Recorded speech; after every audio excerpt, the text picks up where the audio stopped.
सभी साथियों का बहुत बहुत स्वागत है। आपके सिलेबस में इस बार नए कानूनों के बारे में है, जैसा एक्सपेक्टेड ही था।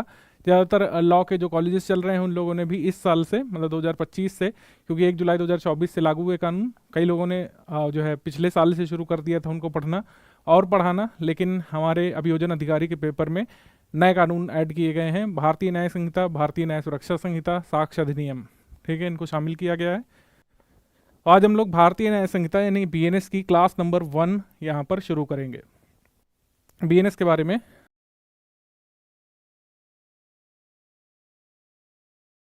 अभी काफ़ी कुछ तो आपने स्टडी कर ही लिया होगा। कई सारे लोग ऐसे हैं जो लोग पुराने कानूनों से पढ़े हुए हैं। आप लोगों ने जो है अपना ग्रेजुएशन कंप्लीट किया पुराने कानूनों से, तो आपको नया पढ़ना पड़ रहा है, कुछ नया एक्सपीरियंस है, ठीक है। कुछ चीज़ें बदलेंगी, फैक्ट्स बदल जाएंगे, कुल मिलाकर मूल आत्मा वही रहेगी। आपको पता है कैसे क्वेश्चंस बनते हैं, फैक्चुअल क्वेश्चंस बनेंगे, कंसेप्चुअल भी बनेंगे, ठीक है, कंसेप्ट बेस्ड सवाल भी बनेंगे, लेकिन ज़्यादातर फैक्चुअल सवाल बनेंगे। और जो बीएनएस है इससे ज़्यादातर फैक्चुअल सवाल ही बनेंगे। बीएनएस से ज़्यादातर फैक्चुअल सवाल बनेंगे। 30 नंबर का दिया हुआ है बीएनएस आपके सिलेबस में, उसकी क्लास नंबर 1 है। 6 से 7 से 8 क्लास में इसको कंप्लीट कर लेंगे बीएनएस को, फिर हम बीएनएसएस की तरफ आगे बढ़ेंगे, ठीक है। आइए शुरुआत करते हैं। बीएनएस के बारे में आप लोगों ने कम से कम ये बातें तो सुनी होगी। प्रधानमंत्री जी ने, गृह मंत्री जी ने कई बार अपने भाषण में बोला है कि यहाँ पर कानूनों को रीऑर्गेनाइज और रीसीक्वेंस किया गया है, नई तरीके की डेफिनेशंस ऐड की गई हैं, पुरानी डेफिनेशंस को मॉडिफाई किया गया है, क्योंकि जैसे जैसे हमारा समाज बदलता है, समाज में होने वाले अपराध भी बदलते हैं। तो नए तरीके के अपराध, एटीएम मशीन उखाड़ ले गए, चोरी की, नई तरीके के अपराध, किसी से साइबर क्राइम कर लिया, साइबर ठगी, किसी के खाते से पैसा निकाल लिया, क्रेडिट कार्ड डेबिट कार्ड को क्लोन करके, एटीएम कार्ड को क्लोन करके किसी के बैंक को खाली कर दिया। तो ये सब जो नए तरीके के अपराध हैं जो हमारे समाज में अब हो रहे हैं, उसको इसमें कवर किया गया है, पहले नहीं था। अगर आपने जमताड़ा नामक वेब सीरीज़ देखी होगी तो उसमें देखा होगा कि जो साइबर ठगी करने वाले क्रिमिनल्स हैं आसानी से कोर्ट से बच निकलते हैं, क्योंकि प्रॉपर कोर्ट्स और प्रॉपर संहिता नहीं मौजूद हैं उनसे डील करने के लिए। और जो पुलिस अधिकारी हैं उनको भी साइबर ठगों को पकड़ने में दिक्कतों का सामना करना पड़ता है।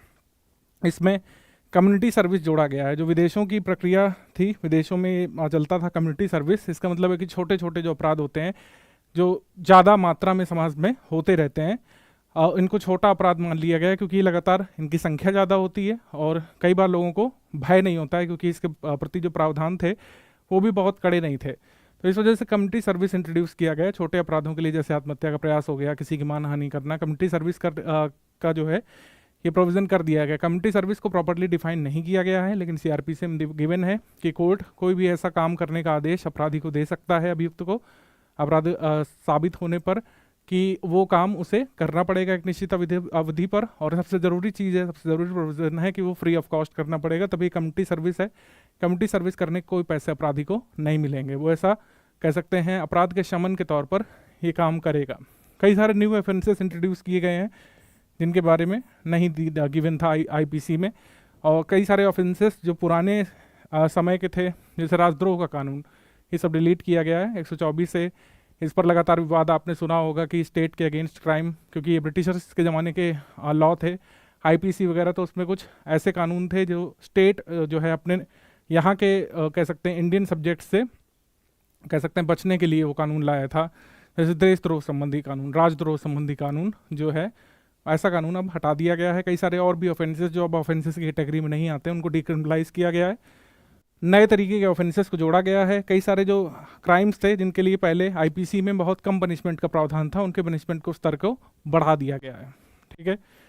तो ये मोटे तौर पर आपने बीएनएस के बारे में समझा। अब हम डिटेल में चर्चा करेंगे, धारा बाई धारा, डेफिनेशन बाय डेफिनेशन, कि बीएनएस में आगे क्या क्या आपको स्टडी करना है। फैक्चुअल पोर्शन यहाँ पर इंपॉर्टेंट रहेगा। तो धाराओं के नाम, धाराओं में जो भी दंड का प्रावधान किया गया है, कौन से चैप्टर में क्या बात लिखी गई है, कौन सी धारा में किस जो है अपराध के बारे में लिखा गया है, वो ज़्यादा चीज़ें इंपॉर्टेंट रहेंगी। फैक्चुअल पार्ट मैंने कहा इंपॉर्टेंट है इस वाले सेक्शन में, तो आप लोग फैक्चुअल्स को ध्यान में रखते हुए चलेंगे, ठीक है। तो भारतीय न्याय संहिता क्लास नंबर 1, यहाँ पर जो मैंने आपको पढ़ाया कि इसने किसका स्थान लिया, आईपीसी का। कई सारे हमारे वकील भाई साहब लोगों ने आईपीसी को रटा पढ़ा है, लेकिन अब जो है 2024 से आपको पढ़ना पड़ रहा है बीएनएस के बारे में। कई सारे प्रावधान सेम है, रीऑर्गेनाइज किया गया एक तरीके से। मतलब आप देखेंगे आईपीसी पढ़िए, बीएनएस पढ़िए, काफ़ी सारे जो अपराध हैं, बच्चों के प्रति अपराध, महिलाओं के प्रति अपराध, वो थोड़ा अलग तरीके से गिवन थे, इसमें अलग तरीके से गिवन है। कुछ पुरानी धाराएं जो हैं डिलीट हुई हैं, कुछ नई धाराएं ऐड हुई हैं, इसी तरीके से हैं। तो इसको देखते हैं हम लोग। गृह मंत्रालय ने 3 नए अधिनियम को लागू करने के संबंध में अधिसूचना जारी की थी। वो 3 कौन से हैं? बीएनएस है जो हम स्टडी कर रहे हैं, भारतीय नागरिक सुरक्षा संहिता, और इंडियन एविडेंस एक्ट 1872 को रिप्लेस किया है भारतीय साक्ष्य अधिनियम ने। ये अस्तित्व में कब आए हैं? 1 जुलाई 2024 को। और अगर एग्जाम में आपसे पूछना चाहें कि इनको प्रेसिडेंट एसेंट कब मिला था, इन कानून को, प्रेसिडेंट्स एसेंट, इसको कब मिला था? प्रेसिडेंट एसेंट मिला था 25 डेक 2023। प्रेसिडेंट एसेंट इसको 25 दिसंबर 2023 को मिला था। ठीक है, आगे बढ़ा जाएगा। इन अधिनियमों की आवश्यकता क्यों पड़ी, मैंने आपको बताया कि आईपीसी स्वतंत्रता पूर्व ब्रिटिश काल के अवशेष के रूप में बनी रही थी, जिसमें पुराने प्रावधान थे जो विकसित हो रहे आधुनिक अधिकारों और समावेश आधारित विमर्श के अनुरूप नहीं थे।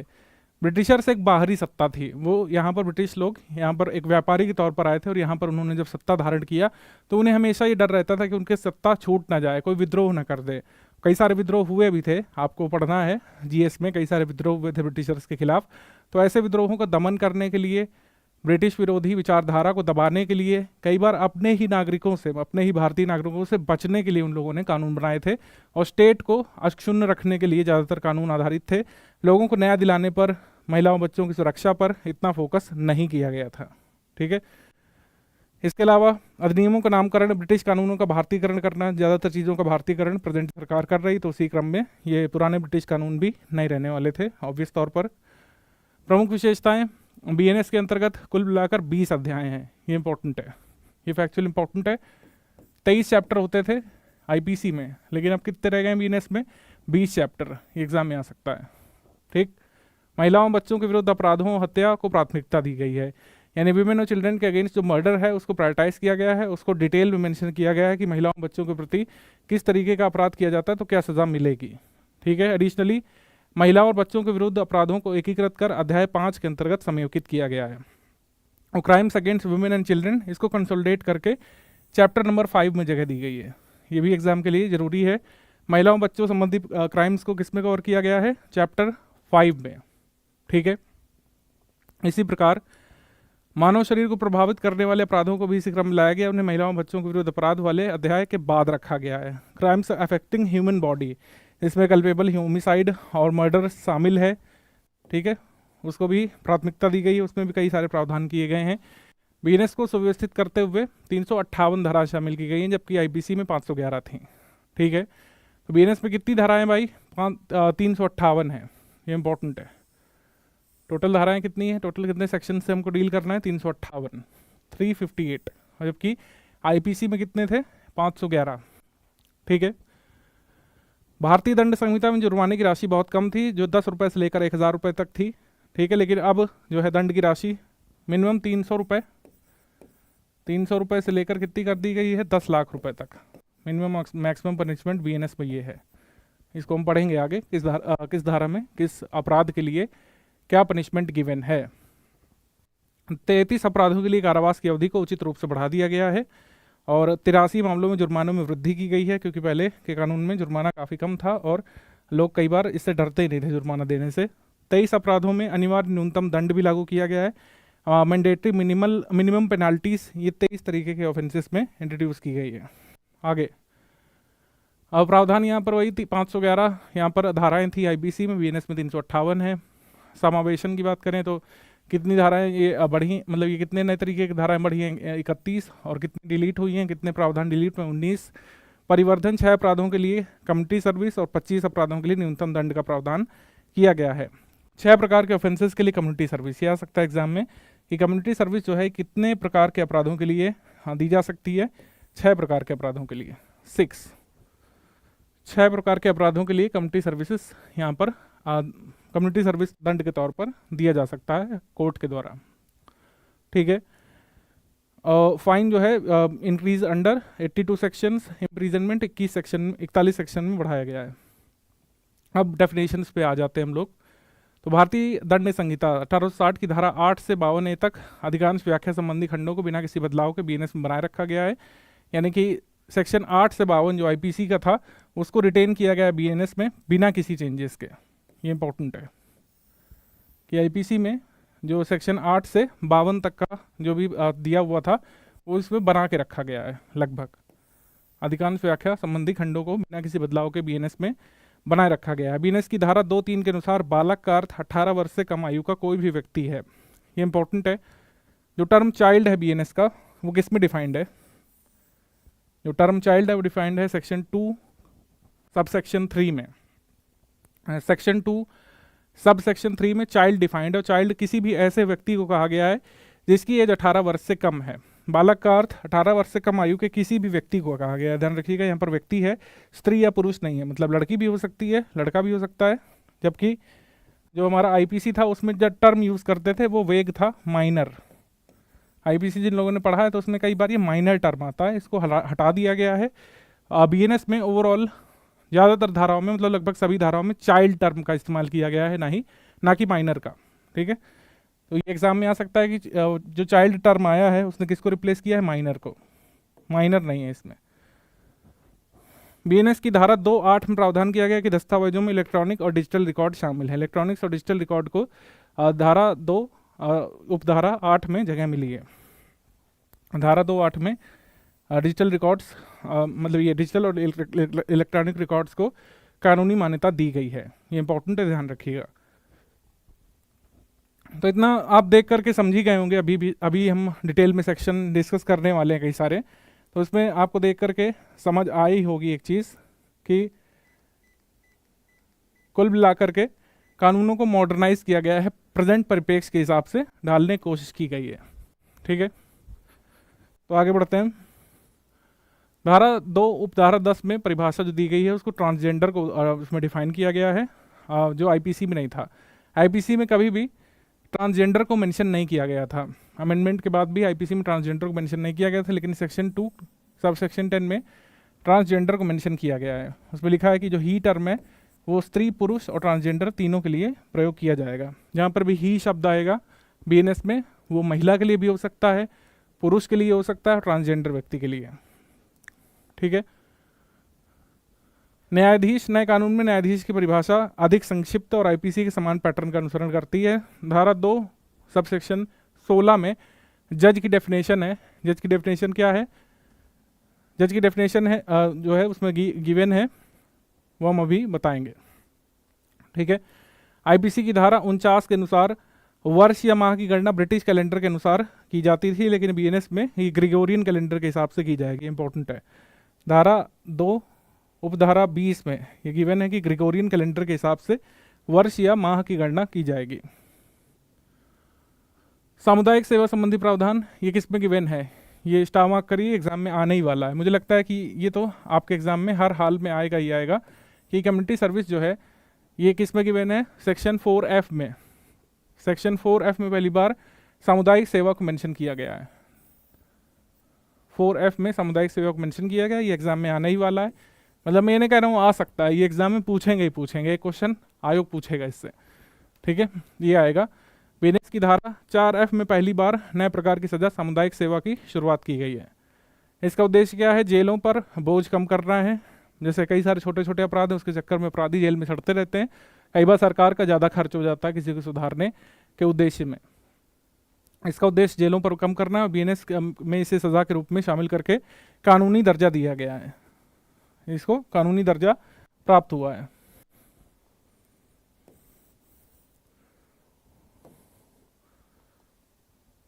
ठीक है, आगे बीएनएस की उद्घोषणा के जवाब में गैर हाजिर रहना, आत्महत्या का प्रयास करना, लोक सेवक को वैध शक्ति के प्रयोग के लिए बाध्य करना, या फिर छोटी मोटी चोरी, नशे में धुत व्यक्ति द्वारा सार्वजनिक रूप से किया गया दुर्व्यवहार, मानहानि जैसे छोटे मोटे अपराधों को कम्युनिटी सर्विस में शामिल किया गया है। 6 ऑफेंसेस हैं।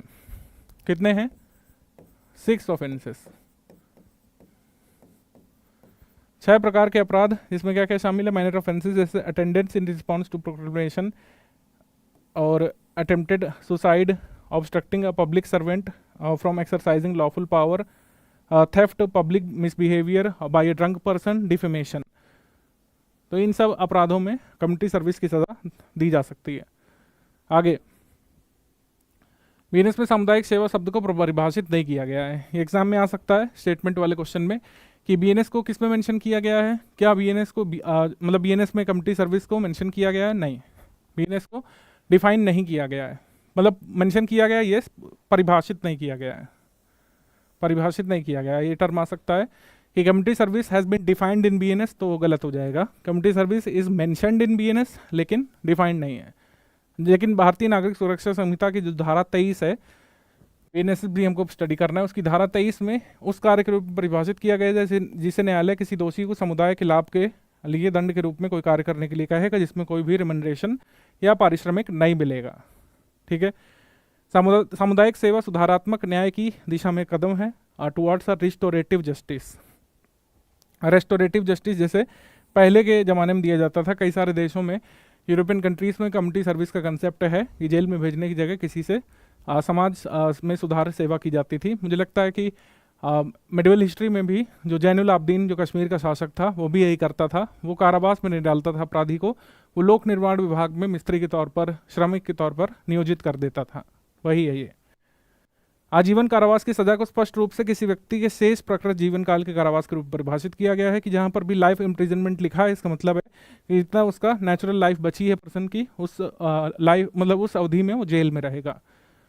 बीएनएस की धारा 8 की उपधारा 4 और 5 में सामुदायिक सेवा न करने पर कारावास का प्रावधान किया गया है।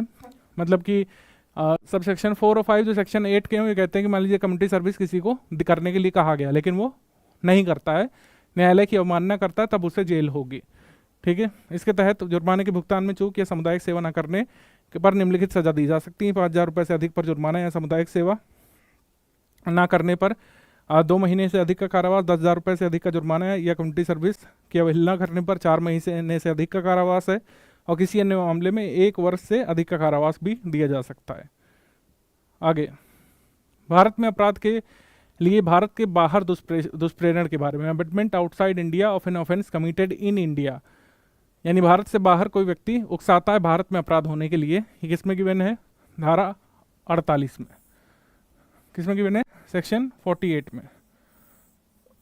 सेक्शन 48 इसमें कहा गया है कि अपराध के लिए भारत से बाहर या भारत के परे भारत में किसी ऐसे कार्य के लिए दुष्प्रेरण करता है जो भारत में किए गए अपराध, जो भारत में अगर किया जाता है तो अपराध माना जाएगा। ठीक है, मतलब भारत से बाहर बैठ करके किसी को भारत में अपराध करने के लिए जो एबेट करता है, दुष्प्रेरण करता है, भारत से बाहर किसी व्यक्ति द्वारा दुष्प्रेरण को धारा 48 के अंतर्गत अपराध घोषित किया गया है ताकि विदेश में स्थित व्यक्ति पर मुकदमा चलाया जा सके। तो भारत से बाहर कोई व्यक्ति यहाँ पर कोई कांड करा देता है तो उसको भी यहाँ पर ट्रायल के लिए लाया जा सकता है, मुकदमा यहाँ चलाया जा सकता है धारा 48 के तहत। ऐसे अपराधों के लिए बीएनएस की धारा 57 में 7 वर्ष तक के कारावास और जुर्माने का प्रावधान किया गया है, सेक्शन 57 में। आगे, महिलाओं के विरुद्ध अपराध, बीएनएस की धारा 63 के अपवाद 2 में प्रावधान है कि किसी पुरुष द्वारा अपनी पत्नी के साथ, यदि पत्नी की आयु 18 से कम ना हो, यदि यौन संबंध या यौन क्रियाएं करता है तो वो रेप नहीं माना जाएगा। सेक्सुअल इंटरकोर्स और sexual acts done by a man with his wife if the wife is not under 18 years of age will not be considered rape. तो इसमें से सेक्शन 63 में ये एक्सेप्शन किया गया है कि अगर वाइफ की आयु 18 वर्ष से कम नहीं है तो अगर अपनी वाइफ के साथ कोई भी सेक्सुअल एक्टिविटीज़ करता है कोई व्यक्ति तो उसको रेप के समतुल्य नहीं माना जाएगा। जबकि भारतीय दंड संहिता की धारा 375 के तहत ये एज लिमिट कितनी थी विमेन की? 15 वर्ष, 15 ईयर। बीएनएस की धारा 65 दोनों आयु वर्गों यानी कि 12 वर्ष से कम और 16 वर्ष से कम को एक ही धारा में समाहित कर लेती है, जिससे कानूनी ढांचा सरल हो जाता है। ठीक है, तो एज ग्रुप, जिस एज ग्रुप से संबंधित अपराध हैं बिलो 12 ईयर्स, बिलो 16 ईयर्स, उसको सिंगल सेक्शन में डील किया गया है। बीएनएस की धारा 69 के अनुसार कोई भी व्यक्ति कपटपूर्ण तरीके से किसी महिला से विवाह का वादा करके उसे पूरा करने के इरादे के बिना उसके साथ अगर सेक्सुअल इंटरकोर्स करता है तो उसे तो ऐसा यौन संबंध बलात्कार की श्रेणी में नहीं आएगा, लेकिन उसके लिए सज़ा है। उसके लिए कितनी कैद का प्रावधान किया गया है? अवधि 10 वर्ष तक, 10 वर्ष तक के कारावास से उसको दंडित किया जा सकता है और जुर्माना भी देना पड़ेगा ऐसे व्यक्ति को तो शादी का वादा करके बिना शादी करने के उद्देश्य से सेक्सुअल इंटरकोर्स करता है तो। ठीक है, कपटपूर्ण तरीकों में रोजगार या पदोन्नति का प्रलोभन देना, झूठा वादा करना, पहचान छिपाना। ठीक है, तो ये इसमें फ्रॉडुलेंट मीन्स को डिफाइन किया गया है कि किसी महिला को कोई व्यक्ति झांसा देता है कि वो उसकी नौकरी लगवा देगा, है ना, उसको किसी कहीं पर नियोजित करा देगा किसी ऑर्गेनाइजेशन में, या फिर अपनी पहचान छिपाता है, अपने को कोई और व्यक्ति बताता है, किसी और धर्म का बताता है लेकिन होता है किसी और धर्म का, तो इसे भी फ्रॉडुलेंट मीन्स माना जाएगा। ठीक है, अभी आप सोच रहे होंगे मैं धारा छोड़ छोड़ के क्यों पढ़ा रहा हूँ। अभी आपको ओवरऑल जो नई तरीके की चीज़ें आई हैं, इंट्रोड्यूस हुई हैं, उससे रूबरू करा रहे हैं, फिर एक एक धारा को डिटेल में डिस्कस करेंगे जो जरूरी है। आगे, 12 वर्ष से कम आयु की महिला के साथ सामूहिक बलात्कार के लिए भारतीय दंड संहिता जो मतलब कह सकते हैं इंडियन पीनल कोड था, उसकी धारा थी 376 DB। 376 DB ये निर्भया के बाद जोड़ दिया गया था। इसमें मृत्यु दंड का प्रावधान था। धारा 376 DA में 16 वर्ष से कम लेकिन 12 वर्ष से कम आयु की महिला के साथ सामूहिक बलात्कार के लिए मतलब मृत्यु दंड का प्रावधान नहीं था।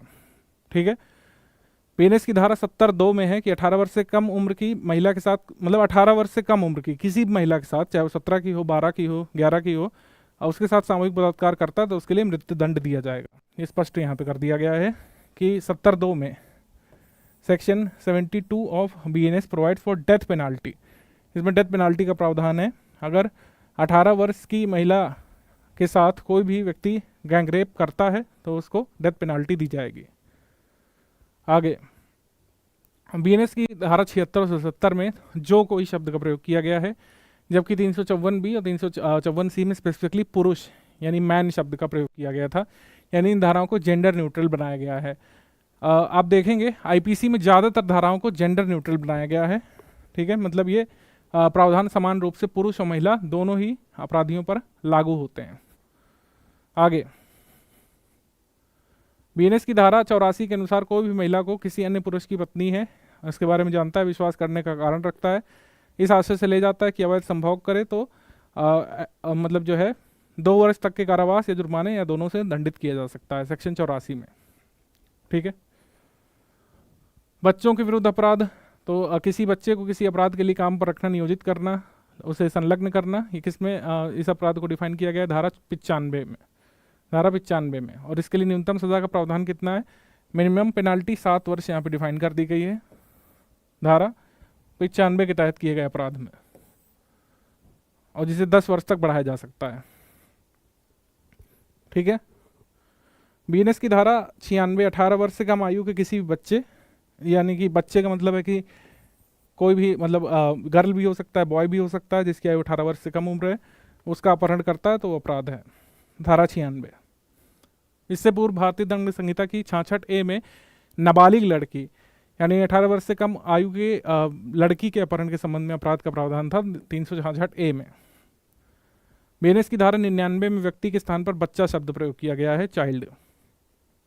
ठीक है, पहले कारावास 10 वर्ष का था, लेकिन अब 7 वर्ष कम नहीं 14 वर्ष तक का कारावास यहाँ पर धारा 99 में प्रावधान किया गया है।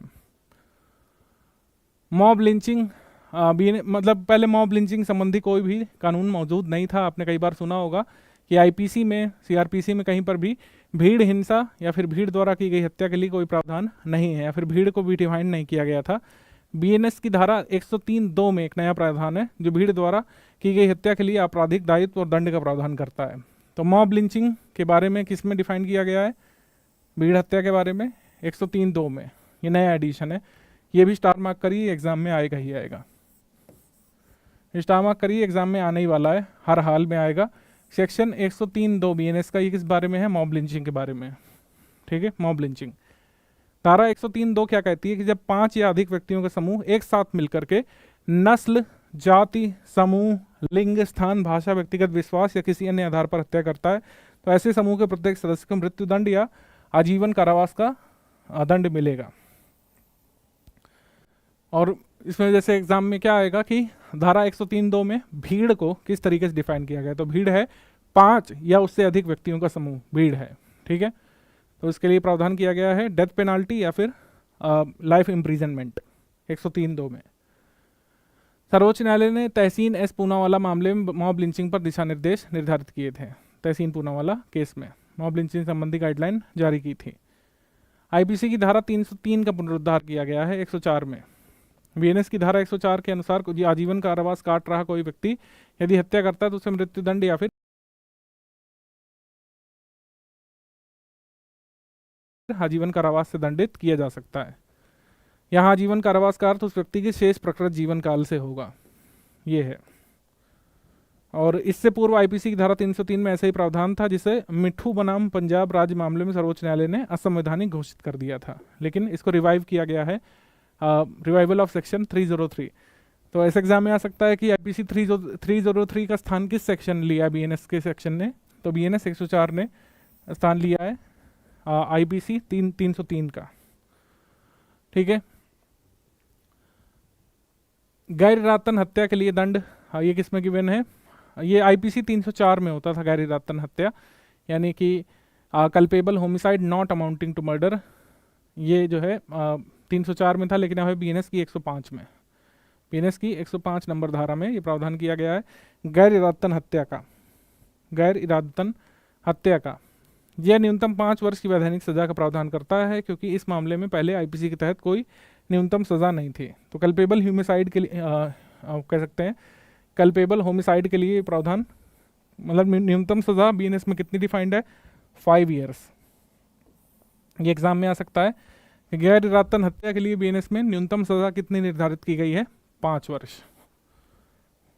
आगे बीएनएस की धारा 105 के अनुसार ये डिफाइन किया गया है कि आजीवन कारावास या किसी भी प्रकार के कारावास से दंडित किया जा सकता है, लेकिन कारावास की अवधि 5 वर्ष से कम नहीं होगी गैर इरादतन हत्या में, 10 वर्ष तक उसको बढ़ाया जा सकता है। इसके अतिरिक्त जुर्मानों से भी दंडित किया जाएगा।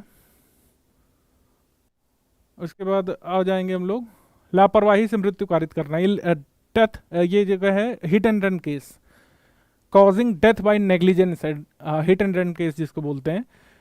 वर्तमान में इस प्रावधान जो है सस्पेंड कर दिया गया है। आपको पता है बवाल हुआ था 2024 में, है ना, इसके संबंध में बवाल हुआ था ट्रक ड्राइवर्स ने, और जो बेसिकली ट्रांसपोर्ट लॉबी ने इसके बारे में बवाल किया था कि इसमें जो प्रावधान है काफ़ी एक्सटेंड कर दिया गया, 10 वर्ष तक की सज़ा का प्रावधान कर दिया गया है, जबकि हमेशा ही जो भी ट्रक ड्राइवर या फिर कोई भी मतलब कह सकते हैं गाड़ी चलाने वाला व्यक्ति जो एक्सीडेंट कर देता है उसमें उसको भी हानि हो सकती है, और भीड़ द्वारा मतलब भीड़ द्वारा आक्रोशित भीड़ द्वारा ट्रक के ड्राइवर को या फिर गाड़ी चलाने वाले वाहन चलाने वाले ड्राइवर की भी जान को भी खतरा रहता है। ठीक है। मोटर व्हीकल्स एक्ट में प्रावधान है कि जो है मतलब जैसे किसी व्यक्ति ने एक्सीडेंट कर दिया वो अपनी जान बचा सकता है भीड़ से, लेकिन इसमें ऐसा कोई प्रावधान नहीं किया गया था। बीएनएस की धारा 106(1) के में ये कहा गया था कि कोई भी व्यक्ति की मृत्यु कारित करने के लिए कोई भी व्यक्ति अगर नेग्लिजेंट एक्ट करता है जो कि गैर इरादतन हत्या की श्रेणी में नहीं आता है, उसे 5 वर्ष तक की कारावास होगी, दंडित किया जाएगा, जुर्माना भी देना पड़ेगा। यदि ऐसा कार्य किसी पंजीकृत चिकित्सा व्यवसायी या चिकित्सा प्रक्रिया करते समय किया जाता है तो 2 वर्ष तक का कारावास होगा। इस उपधारा के प्रयोजनों में पंजीकृत चिकित्सा व्यवसायी का मतलब वही होगा जो राष्ट्रीय चिकित्सा आयोग अधिनियम 2019 के अंतर्गत कोई रजिस्टर्ड मेडिकल प्रैक्टिशनर है वो रहेगा। ठीक है। तो अभी 106 नंबर धारा को जो है सस्पेंड कर दिया गया है, अब ये लागू नहीं है बीएनएस की धारा। ये 106(2) की मैं बात कर रहा था। कोई व्यक्ति वाहन को तेजी या लापरवाही से चलाकर गैर इरादतन हत्या की श्रेणी में ना करके किसी व्यक्ति की मृत्यु कर देता है, या मतलब मृत्यु करने के तुरंत बाद घटना की जानकारी पुलिस अधिकारी या संबंधित मजिस्ट्रेट को नहीं देता है, तो उसे जिसकी अवधि 10 वर्ष तक का कारावास हो सकेगा उससे दंडित किया जाएगा और जुर्माने से भी दंडनीय होगा।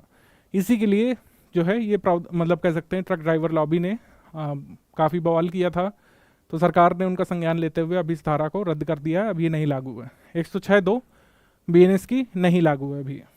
ठीक है। पहले 304 का प्रयोग करते थे हिट एंड रन मामलों के लिए, वेरियस कोर्ट्स जो है 304 धारा लगाते थे आईपीसी की, लेकिन अभी इसका नहीं है प्रावधान कोई ऐसा, क्योंकि हिट एंड रन मामला जो है मोटर व्हीकल्स एक्ट में भी कवर किया गया है, तो इस वजह से सरकार को नहीं लगता कि अभी इसका यूज़ करने की ज़रूरत है। संगठित अपराध को परिभाषित किया गया है। अभी तक भारत में सीआरपीसी, आईपीसी कोई भी मतलब कह सकते हैं कानून या संहिता ऐसी नहीं थी, या फिर कोई भी ऐसा कानून नहीं था गुंडा एक्ट वगैरह जिसमें ऑर्गेनाइज्ड क्राइम को डिफाइन किया गया हो। लेकिन बीएनएस की धारा 111(1) में, याद करना आसान है, 4 बार 1, 111 उपधारा 1 में ऑर्गेनाइज्ड क्राइम को डिफाइन किया गया है। ऑर्गेनाइज्ड क्राइम में कौन कौन से अपराध आते हैं ये एग्जाम में आ सकता है। Any unlawful activity including kidnapping, robbery, vehicle theft, extortion, land grabbing, contract killing, economic crime, cyber crime, human trafficking, trafficking in drugs, arms और इलीगल गुड्स। ठीक है, prostitution of human trafficking for ransom, वैश्यावृत्ति या फिरौती के लिए मानव तस्करी सहित कोई भी ये निरंतर की गई गतिविधि ये ऑर्गेनाइज्ड क्राइम की कैटेगरी में आएगी। और जो ये इकोनॉमिक क्राइम लिखा है इसको जो है डिफाइन किया गया है इकोनॉमिक क्राइम को। वित्तीय लाभ सहित प्रत्यक्ष या अप्रत्यक्ष भौतिक लाभ प्राप्त करने के लिए किसी व्यक्ति या व्यक्तियों के समूह द्वारा अकेले या संयुक्त रूप से किसी संगठित अपराध सिंडिकेट के सदस्य के रूप में जो है एक काम किया गया हो, ऑर्गेनाइज्ड क्राइम कैटेगरी में आएगा। ऑर्गेनाइज्ड क्राइम सिंडिकेट को भी इसमें डिफाइन किया गया है, जिसमें 2 या 2 से अधिक व्यक्ति शामिल हों, ज्वाइंटली या सिंगली ऑपरेट कर रहे हों, किसी सिंडिकेट या गैंग के रूप में अनलॉफुल एक्टिविटी चला रहे हों। इसमें कंटिन्यूअस अनलॉफुल एक्टिविटी को भी डिफाइन किया गया है कि ऑर्गेनाइज्ड क्राइम जो कंटिन्यूअस अनलॉफुल एक्टिविटी जो करता रहता है वो होता है ऑर्गेनाइज्ड क्राइम। तो कंटिन्यूअस अनलॉफुल एक्टिविटी की अवधि क्या बताई गई है? एक संज्ञेय अपराध है, मतलब कोई भी ऐसी एक्टिविटी निरंतर गैरकानूनी गतिविधि कही जाएगी जो कि एक कॉग्निजेबल ऑफेंस है, जिसके लिए 3 वर्ष या उससे अधिक के कारावास का प्रावधान किया गया है, और किसी व्यक्ति द्वारा अकेले या संयुक्त रूप से किसी संगठित अपराध गिरोह के सदस्य के रूप में या ऐसे गिरोह की ओर से किया जाता है जिसके संबंध में पिछले 10 वर्षों की अवधि के भीतर किसी कोर्ट में 1 से अधिक आरोप पत्र या चार्जशीट दायर किए जा चुके हों और उस न्यायालय ने ऐसे अपराध का संज्ञान लिया हो। ठीक है, तो मतलब कोई भी ऐसी एक्टिविटी जिसमें 3 वर्ष से ज़्यादा की सजा का प्रावधान है बीएनएस में, और वो एक्टिविटी पिछले 10 वर्षों में किसी कोर्ट ने कॉग्नाइज की है, उस पर संज्ञान लिया है, मुकदमा चलाया है और उस पर कोई चार्जशीट फाइल की गई हो पिछले 10 वर्षों में, उसे कॉन्टिन्यूअस अनलॉफुल एक्टिविटी कहा जाएगा। तो कॉन्टिन्यूअस अनलॉफुल एक्टिविटी क्या डिफाइंड है बीएनएस में? उत्तर हो जाएगा yes. Continuous unlawful activity defined है बीएनएस में, yes. Organised crime syndicate defined है और ऑर्गेनाइज्ड क्राइम डिफाइंड है। धारा 111 उपधारा 1 में ऑर्गेनाइज्ड क्राइम या फिर कह सकते हैं संगठित अपराध को डिफाइन किया गया, उसमें ये सब अपराध आ जाते हैं। सुपारी लेकर हत्या करना, भूमि हड़पना, जबरन वसूली, डकैती, अपहरण, वाहन चोरी, साइबर क्राइम, तस्करी, ड्रग्स, अवैध वस्तुओं या सेवाओं को खरीदना बेचना, वैश्यावृत्ति या फिरौती के लिए मानव तस्करी, ये सब। इकोनॉमिक क्राइम्स में क्या क्या कहा गया है? Criminal breach of trust, currency नोटों को जाली बनाना, बैंक नोट्स या सरकारी टिकटों की जालसाजी करना, हवाला लेन देन, बड़े पैमाने पर धोखाधड़ी या कोई व्यक्तियों को धोखा देने के लिए कोई योजना चलाना, वही जैसे पॉन्जी स्कीम कई लोग चला देते हैं, किसी भी रूप में मौद्रिक लाभ प्राप्त करने के लिए किसी बैंक या वित्तीय संस्थान या किसी अन्य संस्थान या संगठन को धोखा देने के उद्देश्य से किसी भी तरीके का कोई कार्य करना, इकोनॉमिक क्राइम्स में आ जाता है। ठीक है,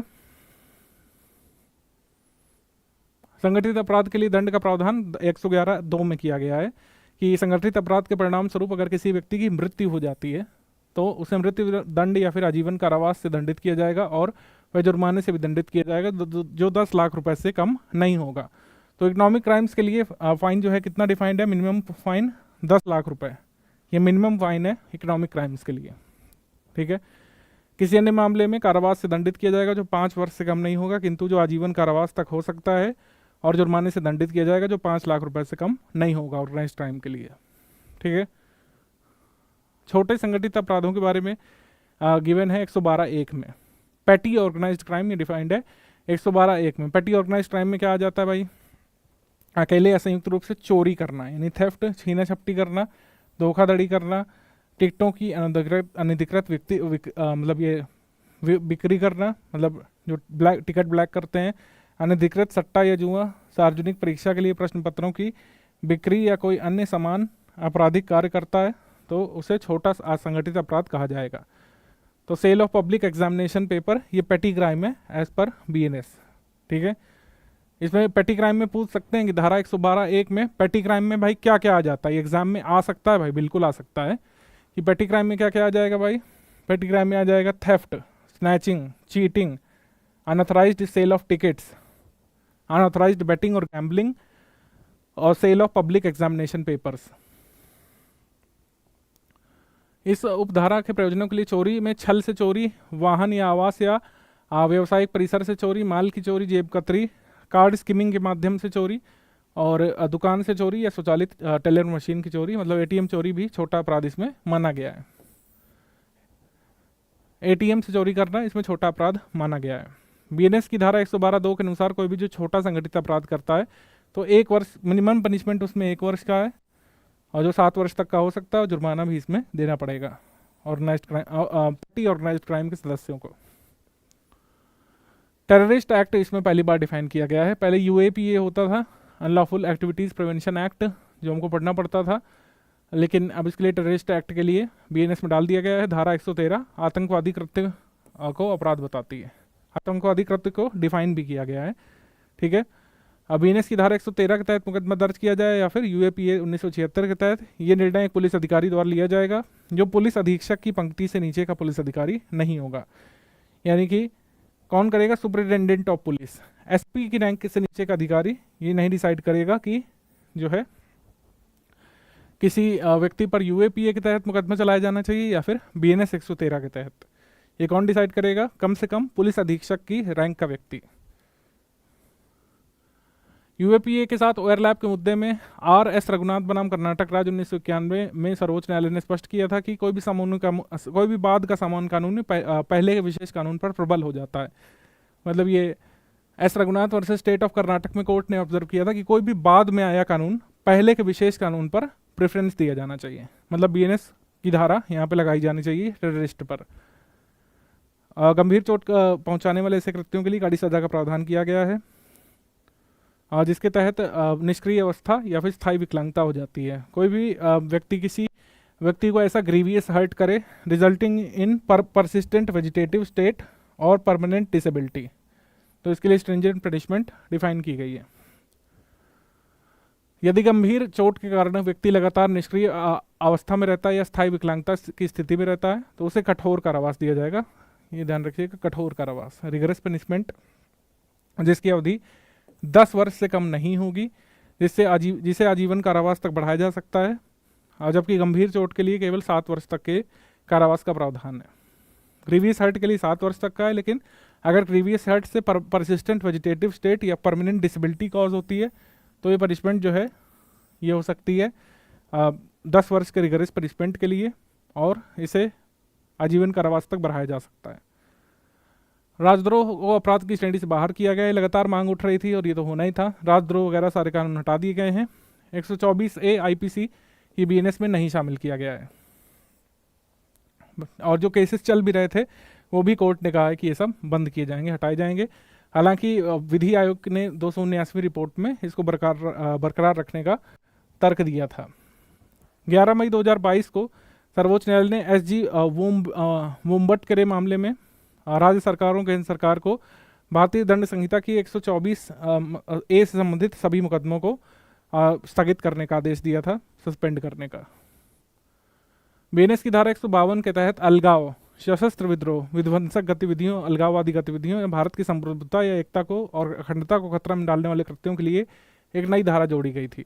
मतलब राजद्रोह वगैरह नहीं, क्योंकि कोई ब्रिटिश राज अब है नहीं, लेकिन भारत की एकता अखंडता को कोई भी व्यक्ति जो है छेड़ना चाहेगा तो वो क्राइम है। Acts for secession, punishable acts for secession, armed rebellion, subversive activities, secessionist activities, acts threatening the sovereignty and unity and integrity of India, ये क्राइम है धारा 152 के तहत, माफ कीजिए, सेक्शन 152 के तहत ये अपराध है। इस धारा में किसी भी कृत्य को भड़काने या भड़काने का प्रयास करने पर 7 वर्ष तक के कारावास या जीवन कारावास तक की सजा हो सकती है। तो धारा 152 में जो भी गतिविधियां दी हुई हैं, जैसे आर्म्ड रिबिलियन, भारत की संप्रभुता एकता को खतरे में डालने वाले कार्य के लिए कोई भी व्यक्ति उकसाता है या भड़काता है तो उसको जो है 7 वर्ष की सजा सुनाई जा सकती है या फिर लाइफ इम्प्रिजनमेंट तक दी जा सकती है। कोई भी व्यक्ति जानबूझकर मौखिक या लिखित शब्दों द्वारा, संकेतों द्वारा, दृश्य प्रतिनिधित्व द्वारा या इलेक्ट्रॉनिक संचार माध्यमों के द्वारा, ठीक है, या वित्तीय साधनों का उपयोग करके सशस्त्र विद्रोह या विध्वंसक गतिविधियों को भड़काता है या भड़काने का प्रयास करता है, ये नोट करिएगा। इनसाइट्स और अटेम्प्ट्स टू इनसाइट सेक्सेशन और आर्म्ड रिबिलियन और सबवर्सिव एक्टिविटीज और इंक्रीज फीलिंग ऑफ सेक्शनिस्ट एक्टिविटीज और threatens the sovereignty and integrity of India, तो उसको क्या यहाँ पे कारावास मतलब ये दंड दिया जाएगा, आजीवन कारावास। आजीवन कारावास या 7 वर्ष तक के कारावास दंडित किया जा सकता है और साथ ही जुर्माना भी देना पड़ेगा। ठीक है। इस धारा में निर्दिष्ट गतिविधियों को उत्तेजित किए बिना या उत्तेजित करने के प्रयास के बिना वैध तरीकों से उसमें परिवर्तन प्राप्त करने के उद्देश्य से सरकार के उपायों या प्रशासनिक या अन्य कार्रवाई की अस्वीकृति व्यक्त करने की टिप्पणियां इस धारा के अंतर्गत अपराध नहीं होंगी। तो ये ध्यान रखिएगा कि जो धारा 152 है इसमें स्पष्टीकरण पहले ही डाल दिया है कि अगर आप सरकार का डिसअप्रूवल करते हैं तो वो अपराध की श्रेणी में नहीं आएगा। 152 के तहत सरकार की बुराई करना, सरकार को क्रिटिसाइज करना, सरकार की नीति को डिसअप्रूव करना या फिर उसकी निंदा करना, आलोचना करना ये अपराध नहीं है।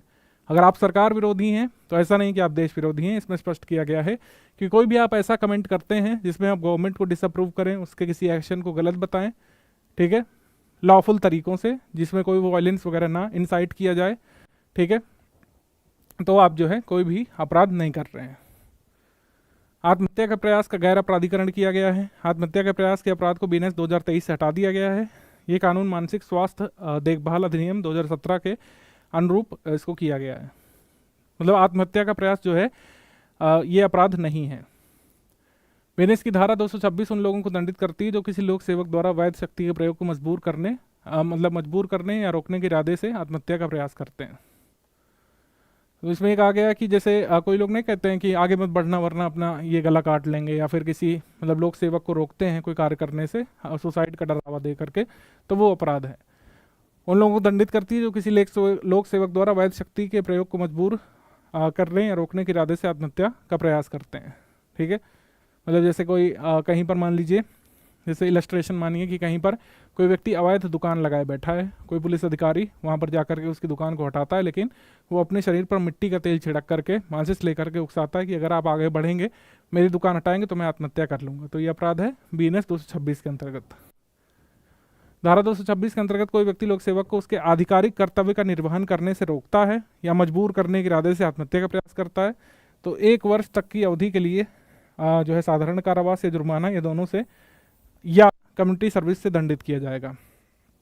यहाँ पर देखिए क्या लिखा है, 1 वर्ष तक का इम्प्रिजनमेंट हो सकता है, या तो सिर्फ फाइन होगा, या दोनों, या कम्युनिटी सर्विस। ठीक है। गंभीर चोरी के मतलब दायरे में वृद्धि की गई है। चोरी के अपराध के दायरे में विस्तार करते हुए इसमें वाहन चोरी, वाहन से चोरी, सरकारी संपत्ति की चोरी और किसी भी पूजा स्थल से मूर्ति या प्रतीक की चोरी को भी शामिल कर लिया गया है। पहले इतना स्पेसिफिकली थेफ्ट को डिफाइन नहीं किया गया था आईपीसी में। बीएनएस की धारा 305 में ऐसी चोरी के लिए 7 वर्ष तक की सजा का प्रावधान किया गया है। ठीक है। बीएनएस की धारा 304(1) के तहत चोरी को छीनना कहा जाएगा यदि चोरी के लिए अपराधी अचानक या जल्दी या बलपूर्वक किसी व्यक्ति या उसके कब्जे से कोई चल संपत्ति जब्त करता है, सुरक्षित करता है, हड़पता है या फिर छीनता है। यानी 304(1) of the BNS, theft is said to be snatching in order to commit theft. The offender suddenly, hastily or forcibly seizes, usurps या preserves or takes away the movable property from a person of his possession। 304(2) के तहत कोई भी व्यक्ति अगर छिनौती करता है, snatching करता है, तो 3 वर्ष तक की अवधि के कारावास से दंडित किया जाएगा और जुर्माना भी उसको देना पड़ेगा। इसी धारा के अंतर्गत किसी व्यक्ति के द्वितीय या पश्चातवर्षीय दोष सिद्धि के मामले में कठोर कारावास, जो 1 वर्ष से कम नहीं होगा, 5 वर्ष तक का हो सकता है, दंडित किया जाएगा। चोरी के ऐसे मामलों में जहां चोरी की गई संपत्ति का मूल्य 5,000 से कम है और कोई व्यक्ति पहली बार दोषी ठहराया जाता है तो संपत्ति का मूल्य लौटाए जाने या चोरी की गई संपत्ति वापस मिलने पर उसे सिर्फ कम्युनिटी सर्विस से दंडित किया जाएगा। मतलब 5,000 रुपये से कम की चोरी है और वो जो वैल्यू है उस कह सकते हैं चोरी की, वो लौटा दी जाती है, और पहली बार उसको दोष मतलब कन्विक्ट किया गया है, संपत्ति का मूल्य 5,000 से कम है और संपत्ति का मूल्य लौटा दिया जाता है तो उसे कम्युनिटी सर्विस करनी होगी सिर्फ, और कुछ नहीं। अपकृत या शरारत, 324 में अपकृत या शरारत या टॉर्ट या मिसचिफ को डिफाइन किया गया है। इसके तहत सरकार या स्थानीय प्राधिकरण की संपत्ति सहित किसी भी संपत्ति को नुकसान पहुंचाना या क्षति पहुंचाना अपराध है। इसके लिए 1 वर्ष तक की कैद या जुर्माना या दोनों हो सकते हैं। शरारती अपराध के लिए पहले केवल 6 महीने या फिर 6 महीने या जुर्माने या दोनों का प्रावधान था, लेकिन अब इसको 1 वर्ष कर दिया गया है क्योंकि लोग गवर्नमेंट की प्रॉपर्टी आजकल काफ़ी डैमेज करने लग रहे हैं। आगे, यदि नुकसान या क्षति 20,000 रुपये से अधिक लेकिन 1 लाख से कम है तो 2 साल तक की कैद या जुर्माना, ये दोनों हो सकते हैं। जहां नुकसान की क्षति 1 लाख रुपए से अधिक है वहां सज़ा 5 साल तक की कैद या जुर्माना, ये दोनों हो सकते हैं। तो प्रॉपर्टी की जो वैल्यू है उसके हिसाब से 324 में प्रावधान किया गया है सज़ा का। अभी हम डिटेल में इन सब धाराओं को पढ़ेंगे। झूठी सूचना, राष्ट्रीय एकता के लिए हानिकारक आरोप या वादे करने के लिए बीएनएस की धारा 197 एक घ में डिफाइंड है। Section 197(1)(d of the BNS makes the act of giving or publishing false or misleading information that threatens the sovereignty, unity, integrity and security of India punishable with imprisonment up to 3 years or with fine or both। BNS की धारा 116 में गंभीर चोट के उद्देश्य से गंभीर शारीरिक पीड़ा में पीड़ित व्यक्ति के प्रदान किए गए दिनों की संख्या 20 दिन से घटाकर 15 दिन कर दिया गया है। यानी कि बीएनएस 116 में जो नंबर ऑफ डेज का जो लिमिट थी इन्फ्लिक्टिंग सीवियर बॉडीली पेन, पहले 20 दिन की थी आईपीसी में, कि किसी पर आप ऐसा ग्रीवियस हर्ट करते हैं कि उसको लगातार 20 दिन तक बॉडी पेन होता रहता है तो ग्रीवियस हर्ट में आएगा। लेकिन अब ये जो लिमिट है वो 15 डेज कर दी गई है। ऐसे चिकित्सा उपचार में प्रगति को ध्यान में रखते हुए किया गया है जो शीघ्र लाभ प्रदान करता है। समलैंगिकता संबंधी प्रावधानों का अभाव है। भारतीय न्याय संहिता के अंतर्गत धारा 377 का कोई भी विकल्प नहीं दिया गया है। नवतेज सिंह जौहर मामले में सर्वोच्च न्यायालय ने 377 को आंशिक रूप से अपराध मुक्त कर दिया था। गृह मामलों की स्थायी समिति ने इस प्रावधान को पुनः लागू करने की सिफारिश हालांकि की थी। इस तरीके से क्लास नंबर 1 खत्म होती है। इसमें मैंने कोई भी चीज़ सिस्टमेटिकली आपको नहीं बताई है। हमने यहाँ पर बीच बीच से धारा उठा करके जो इंपॉर्टेंट या हाईलाइटेड धारा हैं या नई जोड़ी गई धाराएं हैं या फिर आईपीसी के कुछ प्रावधानों को जिसमें अमेंड किया गया है उनके बारे में चर्चा की। अब हम नेक्स्ट क्लास से एक एक धारा को डिटेल में डिस्कस करेंगे। हर धारा में जो भी चीज़ें जानना जरूरी हैं, क्योंकि कई बार कोई भी 4 धाराएं मिलाने को मैचिंग में आ सकती हैं। 113, 223, 240, 331, इसमें क्या गिवन है आमने सामने मैच करने को आ सकता है। तो किस धारा की हेडिंग क्या है वो तो आपको पढ़ना ही पढ़ना है, ठीक है। किस चैप्टर में क्या क्या गिवन है ये स्टडी करना ही करना है। नेक्स्ट क्लास से हम लोग सीरियल बाय सीरियल धाराएं पढ़ना शुरू करेंगे। तब तक आप लोग रिवीजन करते रहिए।